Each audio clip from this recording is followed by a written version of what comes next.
Hi there. This is part one to my three-part video because the first 10 minutes of videoing my meeting with my colleagues is the file got corrupted. So I have the last 10 minutes, but this is kind of a debrief of how we started our meeting. So I gave everybody a packet of information that on the cover page is the agenda of the meeting, and I'm just going to kind of review that really quickly. So I said that the purpose of walkthroughs is to collect data both on the teacher and on the students to assess how the teacher is teaching and how the students are learning. We're collecting data for our campus improvement plan. We are planning professional developments and PLCs based on the data that we could have collected in walkthroughs. We are building rapport, and it's best practice for principals to be visible in the building, for teachers to know that if a principal or administrator walks in, they want to know, they want to be there. It's a frequent, common procedure, and the kids also should know who the administrator is. So that's for the first section. What are we looking through in walkthroughs? So I have it broken down into 4 different sections. The first one is classroom organization. Is the classroom clutter-free? How is the room arranged? Is there a small group space? Is there evidence of teaching and learning? Like, are there objectives posted on the board that are clear and concise, easy to read?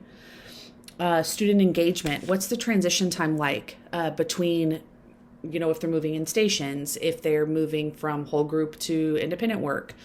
Are students leading the discussions? Are a majority of the students engaged and being questioned on a deep level so that they can show understanding and then eventually mastery of the content?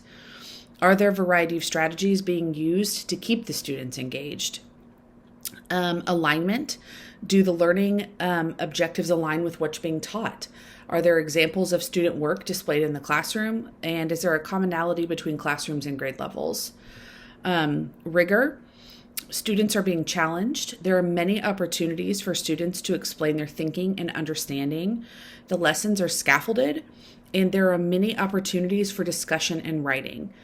So that's kind of the second chunk. And as a group, we discussed that that's a lot of information to cover in a walkthrough, and a lot of it you may not necessarily see. And because it just depends on what type of lesson it is, what class it is, what part of the lesson cycle are they in. And we kind of discussed further on that if we wanted to do a walkthrough form that was kind of like a quick one, since we were focusing on making a 1-page walkthrough form, that it needed to be something that was quick and easy to look and assess. Yes, that's happening. No, it's not. The third section is additional information. We just discussed that we're looking at both the teachers and the students, but then how often should they occur? And my principal, who was in the meeting with us, said, man, I'd love to be in classrooms on a daily basis. And that is her intention, she said, but it's with discipline, or we have a very large campus. We have about 600 students, and she said inevitably she'll have stuff on her calendar to get to teachers' classrooms and something comes up. So she says, though, that ideally, frequently, they should be happening so you are a constant fixture and you know your teachers. I also said looking at other forms for reference, which are in the packet, and that's the TPAR data. TAPR, excuse me, and I'll talk about that in just a second. And then the last thing would be to create our own form based on discussion and data. So the second page was this first page. I just kind of cropped some of the pages that I felt were the most important. This one was the staff TAPR report. So it says how many staff members we had, and this was for last year. Professional staff, like teachers, admin, aides, librarians, counselors, and then by ethnicity. What we focused on whenever we were discussing this was the years of experience here. So beginning teachers, we only had 2.2, and then the majority of our teachers fall in the 6 to 10 year and 11 to 20.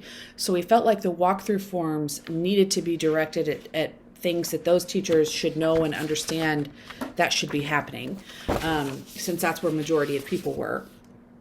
And then the next page was the just the average year of experience of principal, and it was our principal's first year, so it just had one.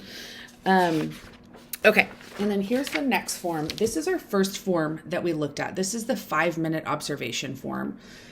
This was my personal favorite, and I told my colleagues the reason why I liked this is because at first glance, it just had boxes, and then there are sections on there that, like, it says instructor models instructional task when appropriate.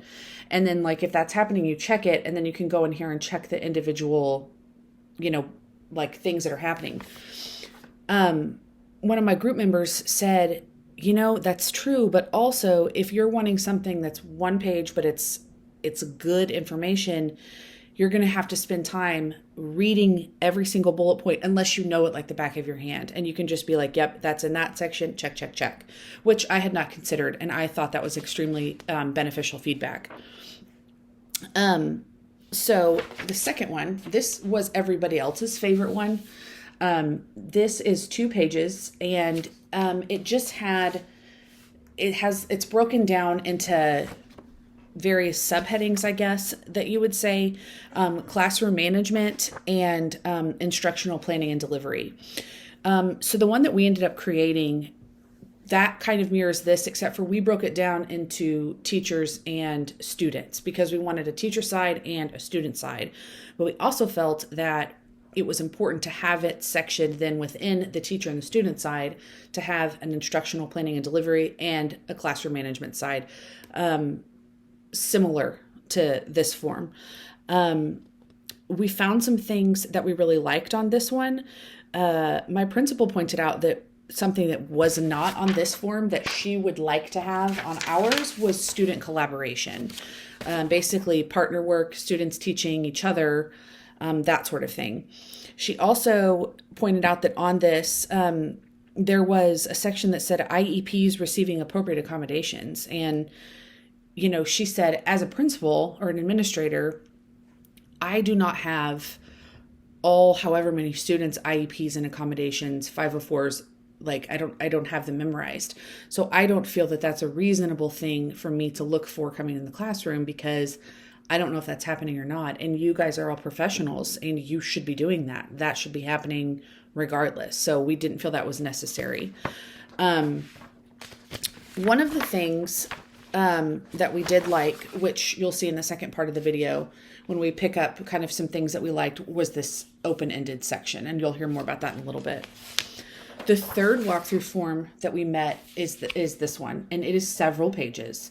It is, as you can see, blank, lots of room for scripting and open-ended. And my group, including me, we were pretty turned off by this one initially because, like, right out of the gate, just because yes, specific comments is great and scripting is great, but if you have an hour, 45 minutes to an hour to spare on this, I think it would be wonderful. But it's so many pages and requires so much sitting and writing.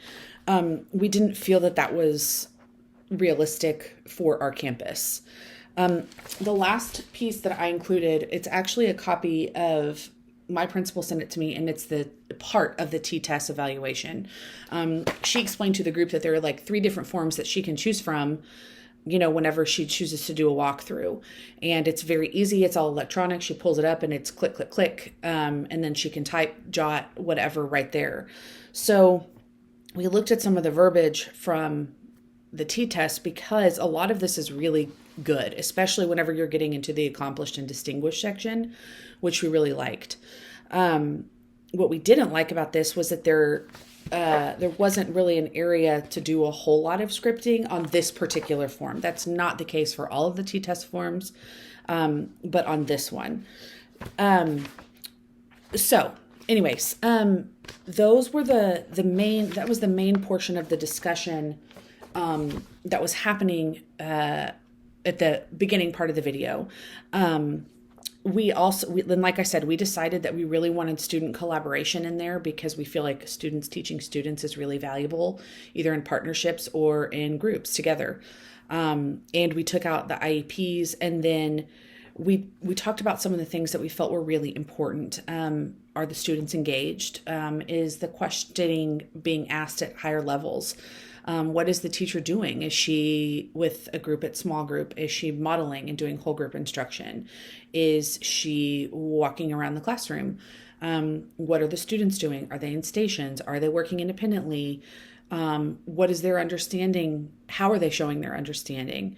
So we pulled out the most important things, and then we kind of created a rough draft on paper of our form, and then I translated it into a Word document and emailed it to them for their approval, and they gave me some feedback, and I made some changes on that.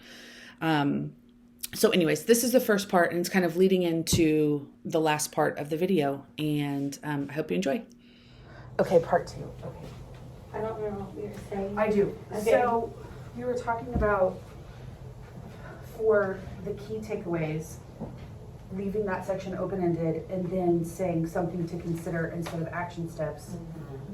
Because I feel like action steps sometimes can be taken in a negative way or make you feel like you're in trouble. You know what I mean? Like, at least Like for you me. need to be doing this. Yes. Versus like maybe think about this. So then what sort of things do you guys think that we should put under, like, teacher actions and student actions? You know what I mean, for instruction for classroom? Because we already talked about separating those two things, but.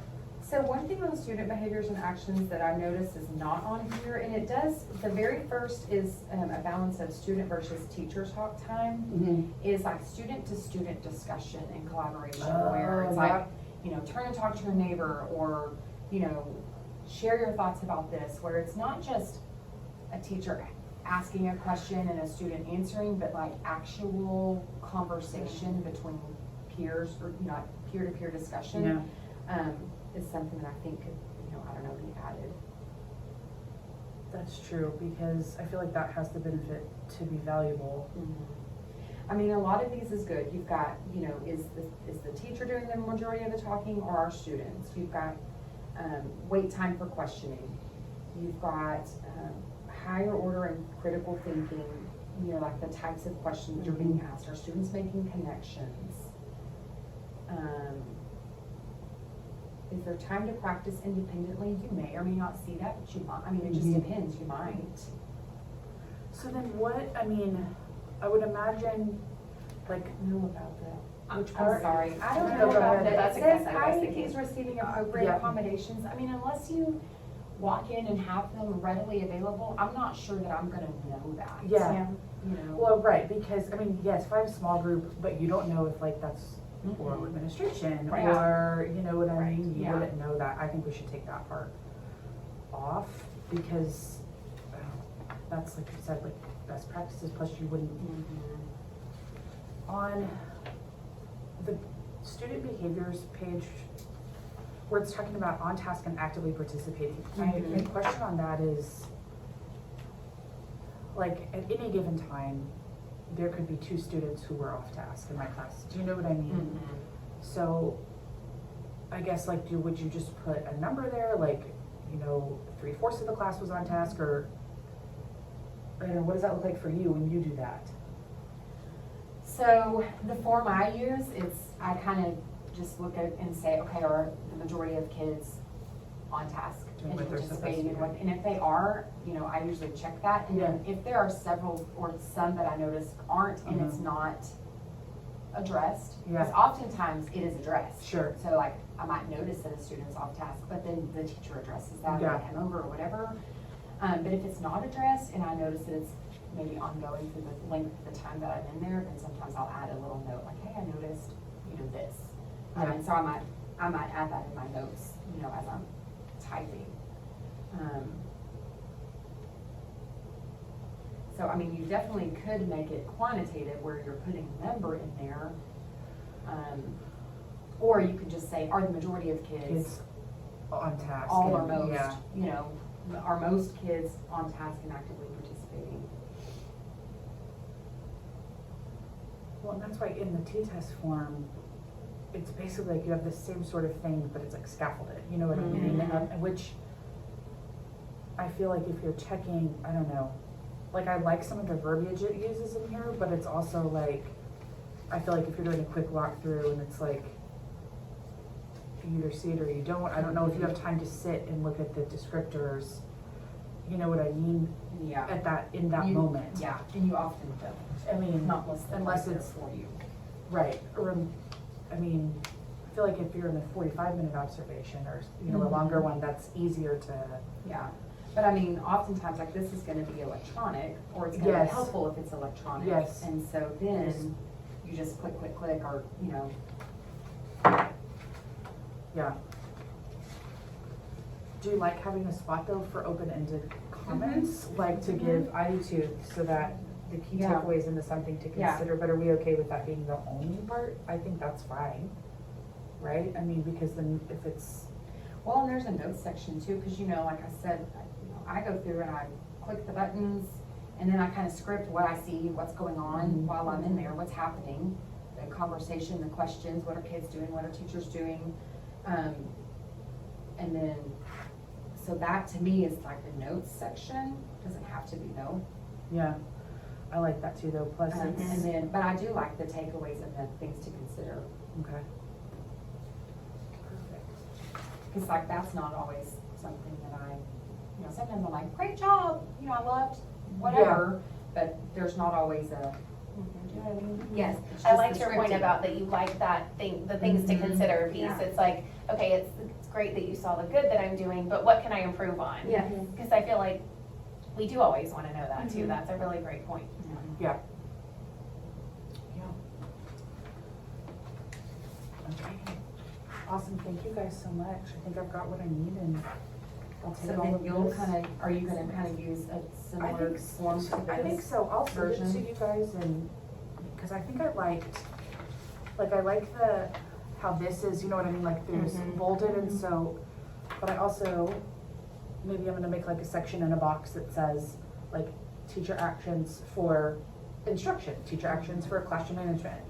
And then same for student actions, but then we did like this student grouping, but then, is that what you think that we should add the student to student, the partnerships, or do you think that should go into the behaviors and actions, or I take feel out like it's student? more in the actions, Yeah. the discussion part. Yeah, You know, something on student grouping too is like independent learning, where, Yeah. because that's not on here. I mean, it does say whole class instruction, but if they're, you know, doing, Yeah. students are doing independent learning, a lot of times it's a combination where there may be a group at the teacher table, so that's small group, and then other students are doing independent learning, so it's a mixture. well, I feel like you could check multiple of Yes, these. that would be great. Yes, Yes. Yeah, because that would be good too, stations, is making sure you can select all that apply. yes, because I may be doing small groups, stations, and independent learning. I mean, all of those things, and cooperative learning, like all of that may be Yes. occurring at once, yes, because I feel like we liked the sections from this, but then I liked The Format. layout the of this. format of, yes, Yeah. just of the ease. So the layout here, but more of the content Yes, from here. and tweaking it and, yeah. See, I like this layout, but it's just, I mean, it's just preference. I look at that and like, that's a lot of work on the page. And that's true, that is true, But I yes. think it's just preference and whatever is easy. I think Yeah. there's something about that, like, if you can sort of, I like what you're saying about the bold and some of this, but I do like how easy it is to just see and check Yes. in these, which I think is why I was drawn to this one to Yeah. start with, for that quick walkthrough. Mhm. Like, this is the least wordy That's and true, the easiest to find what you really need. that's true. Yeah, it's more concise. Like, Mhm.